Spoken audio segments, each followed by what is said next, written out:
In 1981, Ceausescu began an austerity program designed to enable Romania to liquidate its entire national debt of $10 billion. To achieve this, many basic goods, including gas, heat, and food, were rationed, which drastically reduced the standard of living and increased malnutrition.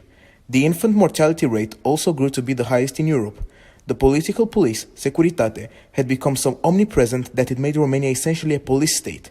Free speech was infringed, and opinions that did not favor the Romanian Communist Party were forbidden. The large numbers of Securitate informers made organized dissent nearly impossible. The regime deliberately played on this sense that everyone was being watched to make it easier to bend the people to the party's will. The Romanian Revolution of 1989 marked the end of the totalitarian regime and the start of freedom.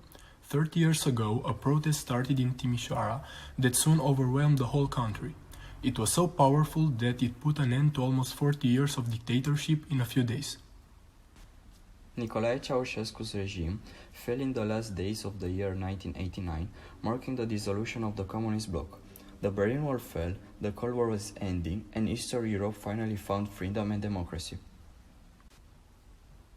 After the fall of the communist regime, Romania has struggled with corruption and establishing a well-functioning judicial system. The culture of corruption has a long-lasting tradition in the Romanian society and is often used as a strategy of solving problems or as means to getting wealthier. Although there have been improvements since the late 1990s, corruption remains a problem in Romania, as it is especially found on all levels of public office and in the police force. This led to a number of protests against the Romanian government over the years, none of which had any major impact yet.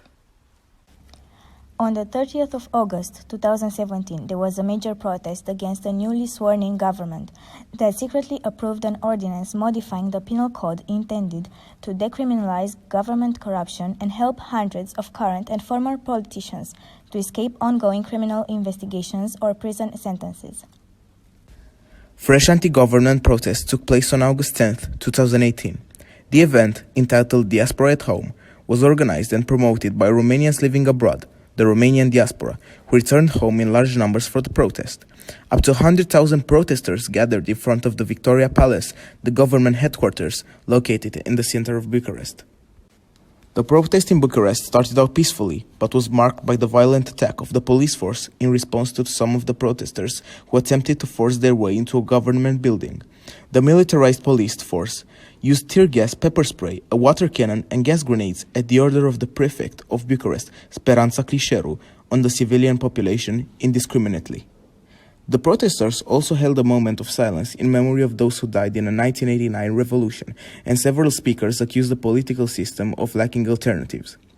This truly shows that even though Romania is now a democratic state, we still have to fight corruption every day, and the Romanian people would not back down until every last crumb of communism still present in the minds of many government officials is destroyed.